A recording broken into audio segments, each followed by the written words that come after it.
পুঁজিবাজারে কারসাজির অভিযোগে ৭ ব্যক্তি ও প্রতিষ্ঠানকে ৪৪ কোটি টাকা জরিমানা করার সিদ্ধান্ত নিয়েছে নিয়ন্ত্রক সংস্থা বিএসইসি। বুধবার বিএসইসির সভায় এই সিদ্ধান্ত নেওয়া হয়।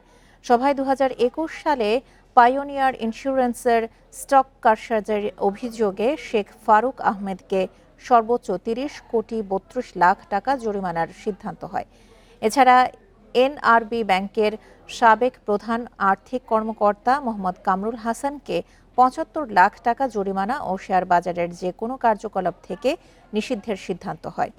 অন্যদিকে ২০২১ সালে নিউ লাইন ক্লোদিংয়ের স্টক কারসাজির অভিযোগে ৪ ব্যক্তি এবং সরকার প্রিন্টিং অ্যান্ড পাবলিশিংকে ১৭ কোটি ৩৩ লাখ টাকা জরিমানার সিদ্ধান্ত নিয়েছে কমিশন।